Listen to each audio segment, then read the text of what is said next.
Hello everyone, it's Ayesha here from God FM, and today I want to talk about comparisons and unraveling different religions.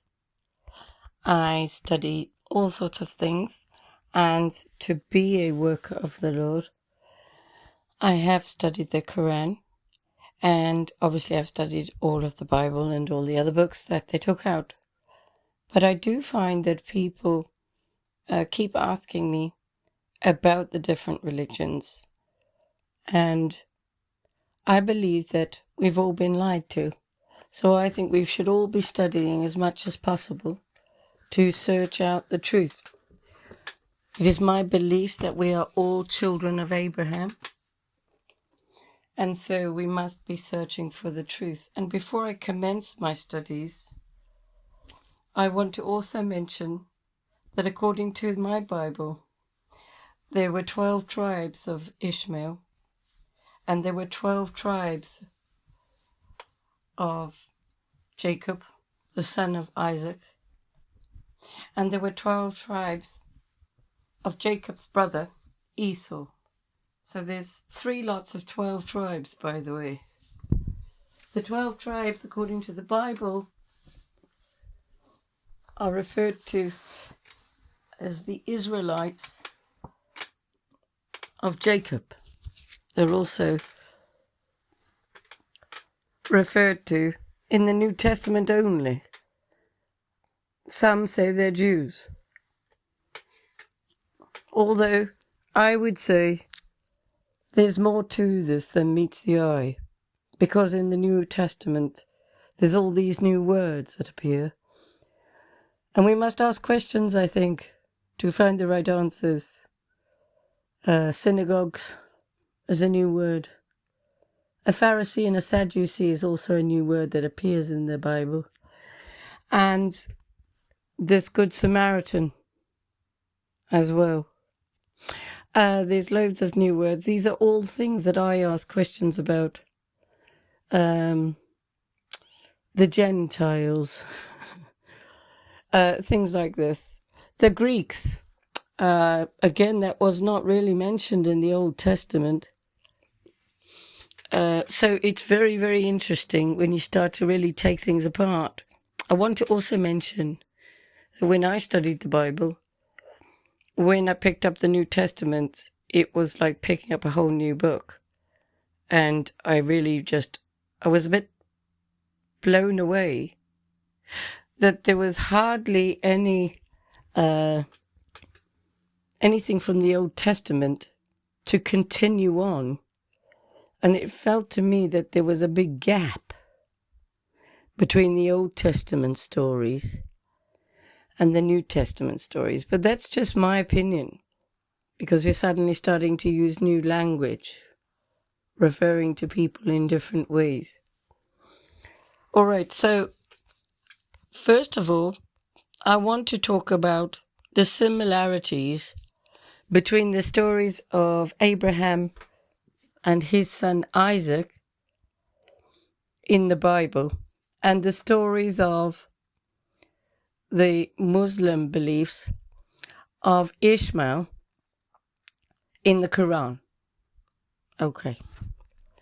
So the stories from the Quran and the Bible figures are reimagined. Ishmael and Isaac, story of great brothers and prophets. The prophets Ishmael and Isaac are the sons of the prophet Abraham. They, along with their father, formed the link between the world's 3 major monotheistic religions, Islam, Christianity, and Judaism. Together, these religions are often referred to as the Abrahamic faiths. Ishmael is identified as the father of the Arabs, an ancestor of Prophet Muhammad, and his half-brother Isaac is the ancestor of both Prophet Moses and Prophet Jesus. Then we have the sacrifice, the story of the sacrifice of Abraham in the Bible and the Quran. The stories of these 2 great founding fathers, Ishmael and Isaac, are remarkably similar in both Islam and Judeo-Christian traditions. However, having said that, significant differences exist. Prophet Abraham's willingness to sacrifice his son for his faith is the story that looms large in the religious conscientiousness of Muslims, Christians, and Jews. The biblical story of Abraham's sacrifice is told in the Old Testament. In the 22nd chapter of Genesis, God tests Abraham by instructing him to take your son, your only son Isaac, whom you love, to a mountain where he will be slayed, burned, and offered to God. On the journey, Isaac wonders about the purpose of the kindling wood and is told that God will provide a lamb to be sacrificed. Then he is tied to the wood, and his father raises the knife. At this moment, an angel tells Prophet Abraham to stop and that he can slaughter a ram instead. In the Quran, the name of the child is not mentioned, but other Islamic traditions tell us distinctly that the child to be slaughtered is Ishmael. Islamic scholars also stress that Ishmael understood and was willing to comply with God's commandment. O my son, I have seen in a dream that I am slaughtering you. Offer you in a sacrifice to God. So look, what do you think? His son said, O my father, do that which you are commanded, and if God wills, you will find me among the patient. Then, when they had both submitted themselves to the will of God, and he had laid him prostrate on his forehead, we called out to him, O Abraham, you have fulfilled the dream. And that is the Quran, 37:102 to 105.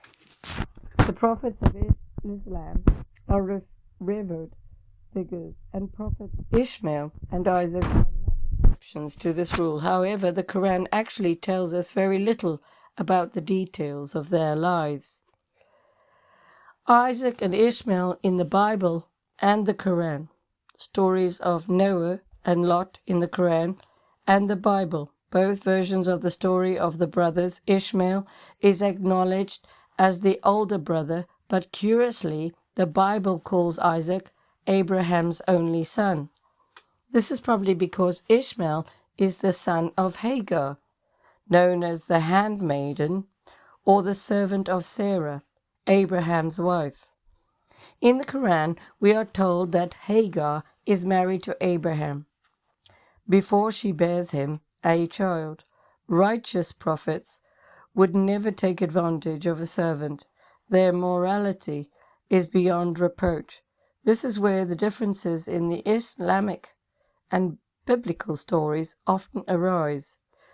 The Quran takes biblical figures and retells their stories in a new way. They are reimagined. In both sources, the timelines involving Ishmael and Isaac are very different.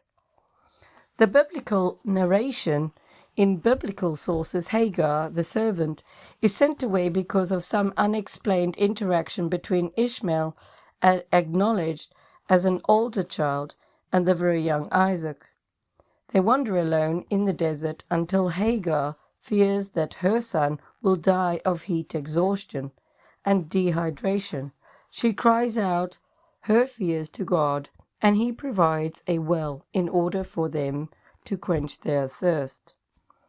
In Islamic traditions tells us that Prophet Abraham was ordered by God to take his wife Hagar and baby son Ishmael into the desert. He leaves them at the place that would eventually become Mecca. Hagar realizes it is the will of God and accepts their fate. However, she still struggles and fears for the life of her baby. Hagar lays Ishmael in the shade while she runs between two small hills looking for help. She begs God for mercy, and he sends it in the form of the angel Gabriel, who tells her to lift up her baby. When she does so, she notices that his feet have scratched the ground, allowing a spring of water to bubble up to the surface. This is the well of Zamzam, and their ordeal is commemorated in the Hajj rituals Muslims perform today. The biblical traditions tell us very little about Ishmael's life except that God was with him. He dwelt in the desert and was an archer. He is not known as a prophet, but acknowledged as the father of many nations. On the other hand, Islamic sources tells us that Abraham, far from abandoning his little family, visited them often, playing a major role in choosing Ishmael's wife and working with his son to build the Kaaba, the cube-shaped building in Mecca, known as the House of God. The Quran tells us that Ishmael was a prophet and a messenger.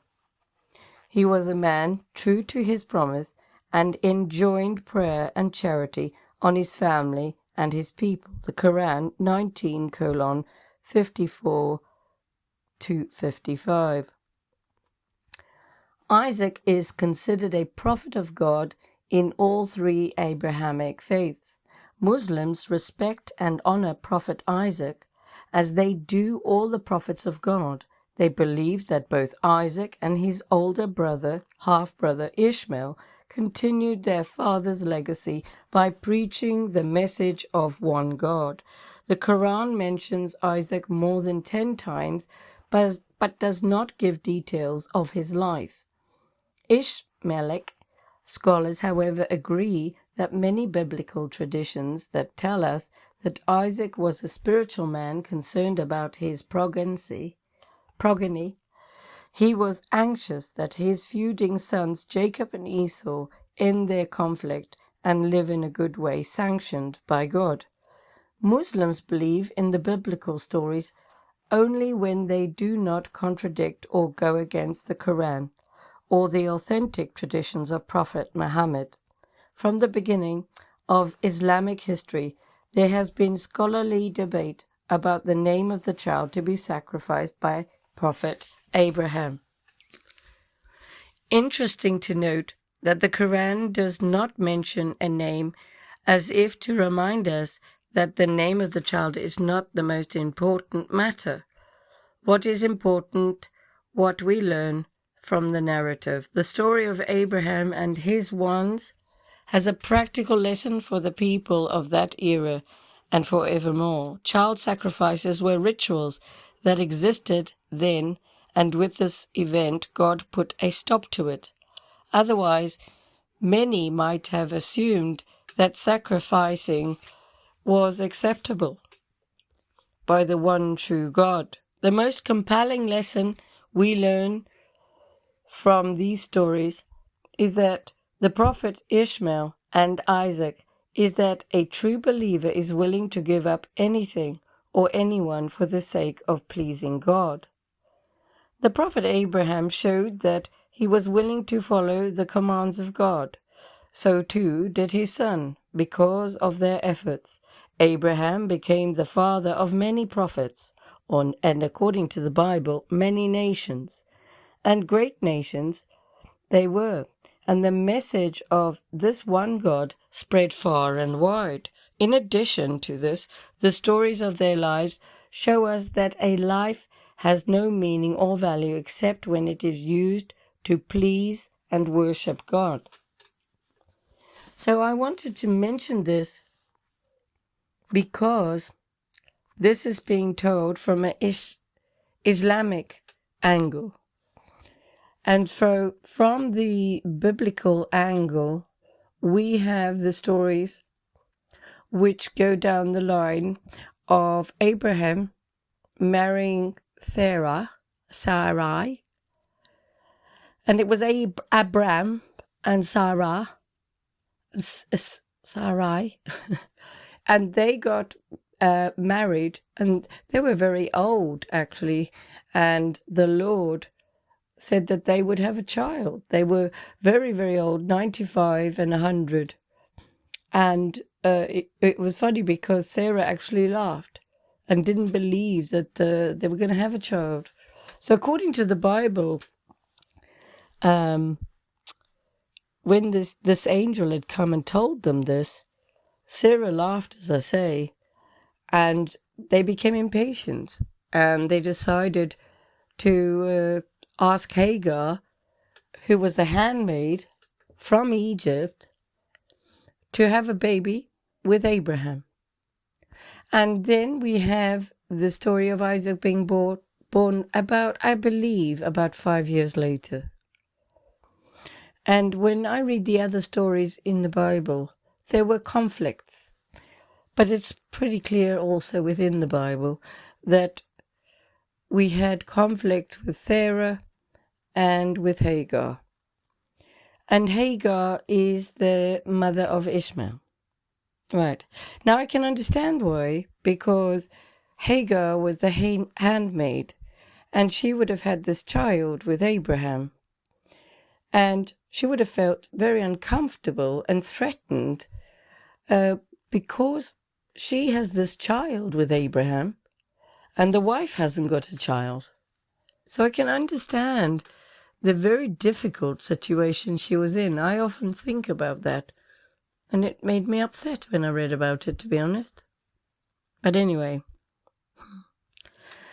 as it happens, she did have a child, Isaac, and then she started to have difficulties with her handmaid, who was quite upset because Abraham was now fussing over Isaac because it was with his wife. And obviously this caused big problems. And in the end, Abraham had to make a decision and ask her to leave. So Hagar took her son and she left. But God promised to bless them. And this is where the 12 tribes come in for Ishmael. But also not only this, the story is that Abraham went to sacrifice Isaac. And this was to signify the almighty sacrifice that God was going to do through Jesus Christ in the future. And I know this because we have all of the other books that confirm this. But if you have this as an understanding, it completely changes things around, because the Islamic people believe that Jesus was just a prophet. And this is why I'm doing my studies with you, because there's some contradictions. And I'm uncomfortable with them, so I want to study them, and I want to bring them out so that we can talk about them. I always believe if things make you feel uncomfortable, then it's important to poke it a little bit and see what comes out. All right. And then we have, after this, Abraham.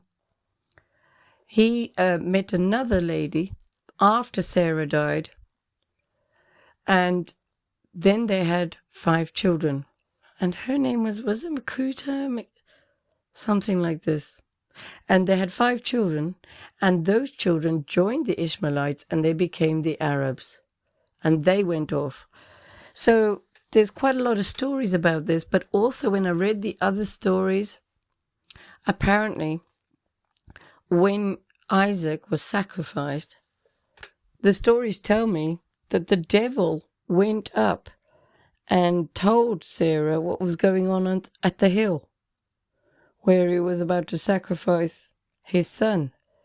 And she got herself in a real state and was running around the town in a real state, absolutely, anxious and fearful and very worried.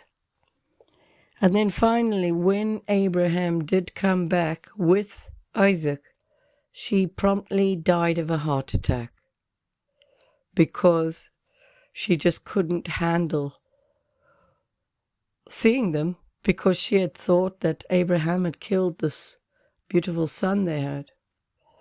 And this also then tells me what happens after this is that Abraham then thinks I better find myself a wife for my son.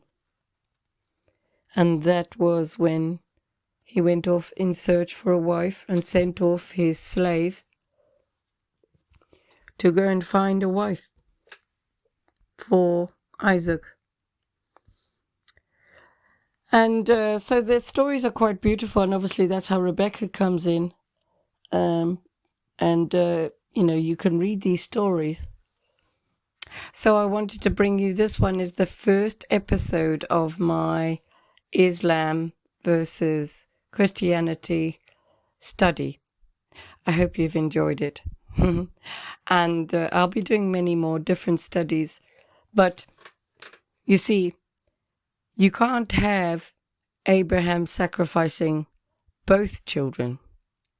So it can only be one true story. And we've all been lied to. Our history is a lie. Everything about this world is a lie. And there's a perversion within our leaders of all facets of operation, whether that's through governments or religions or any other type of leader. According to my Bible, we are fighting against principalities that we cannot see and the devil. And this means also the leaders, which are our governments, which answer to the devil, who is the God of this world. And I hope this has helped you to understand the differences.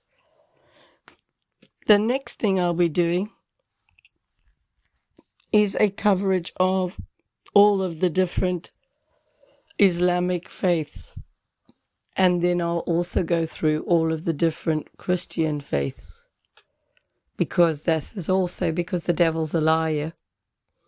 And he's mixed in all of these different religions and then different sects of each religion to confuse and divide and conquer the children of Abraham on this earth. And we've all got our inheritance if we do the will of God, which is to seek out the truth and nothing but the truth.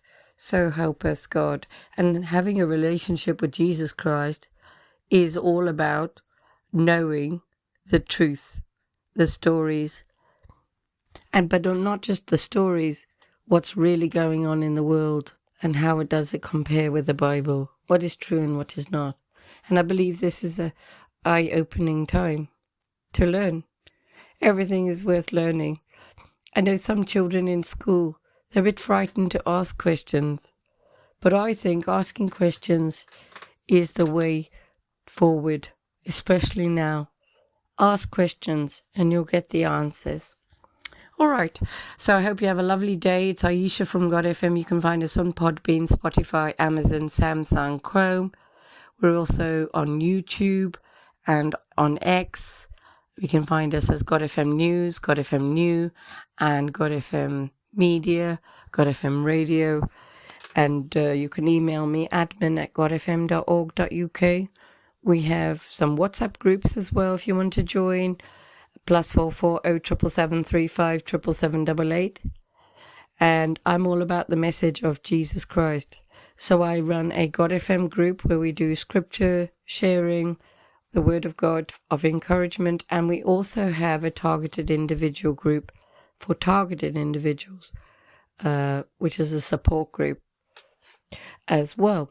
So if you're interested in joining that, please do send me a message on WhatsApp and we can go from there. What I will say is if you're not a targeted individual, then you shouldn't join the group because you could very likely become one, and that is not a pleasant experience because it is hacking, stalking, daily home invasions, cars being vandalized, your career being completely destroyed, your phones and everything in and out, all communications tampered with. And we've also got tracking and using nano as well to read your biometrics, which is happening to everyone, but more so with the targeted individuals. Alrighty then. So have a wonderful day. It's Ayesha from God FM. Have a wonderful day. Take care. God bless you.